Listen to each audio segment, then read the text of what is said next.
Okay, we're back at our door, and I've spent, probably 8 to 10 minutes on each side sanding. Notice I didn't get all the pencil mark off. We're going to call this the back.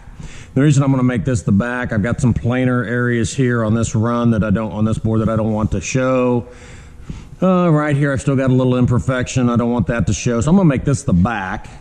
The front, I spent a little bit more time. My joints are smooth. Still have some stuff in there that I need to get out later, but we'll do that with the final sanding.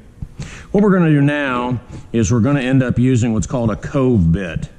And a cove bit has a convex shaped cutter, makes a concave or caved in profile. And also what this does is give the inside of the door a little bit of character. All right, the distance from the base plate to the bottom of this screw thread is more than the height of your door thickness. So what you have to do is set your door off about halfway.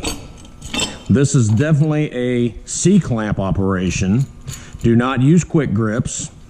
Quick grips do not possess the holding power. So we're going to clamp this down. And then I've always taught you to go counterclockwise when you're holding onto the router, that you always want to go opposite the direction of bit rotation. And that's still true except now, because what we've got is that the bit is going, when I hold it like this, the orientation of it is going to be such that if I try to go counterclockwise here, it's really going to make a mess. So what I'm going to do is I'm going to come in, I'm going to come up the sides, I'm going to do 3 to 4 light passes and then clean it up. What you don't want to do is spend lots of time in the corners. If you spend lots of time in the corner, the bit is touching the wood essentially at 270 degrees. And because of that, it's going to burn the corners. And I do mark off on that. So you need to be aware that when you come into these corners, you don't stay there a long time. All right? Now, when I'm doing this, I'm going to take several light passes, cord out of the way. I'm going to start off of the wood. These are all the things that you've learned before. You start off the wood, you're going to hold on to the router. I've got the C-clamps in place. Here we go, and we're going to do both top and bottom of this door.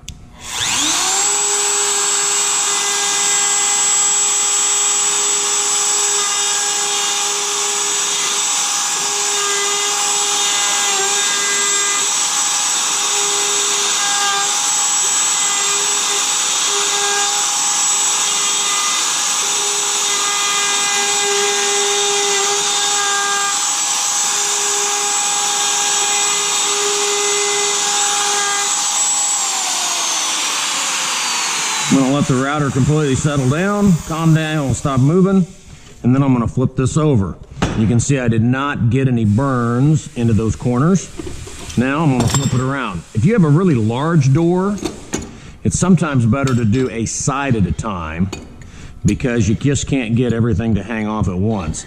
So I'm going to get this one here in place.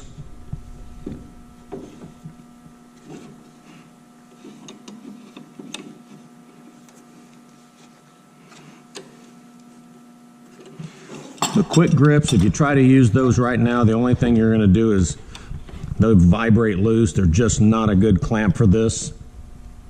Okay, when you come up here and do your profile, you're going to do and take particular caution coming around. So here we go. We're going to do light passes.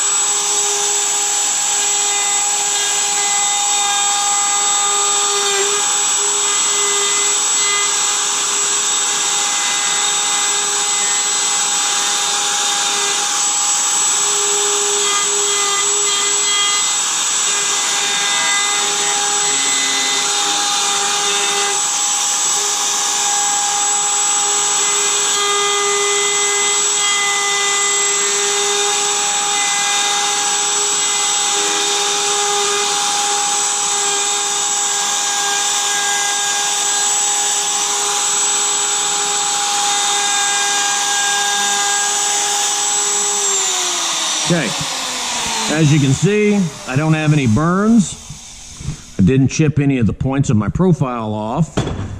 Okay, at this point, this door's ready to receive its back. The sanding here is not done, but it needed to be flat enough so the router didn't catch as it came around. I'm going to take these off, take a look at things. I've got a nice cove, I've got a nice finish. It adds some decoration to the door. It takes care of that inside corner. Okay? And at this point, your door is almost done. Next video, we're going to talk about putting the plywood back in.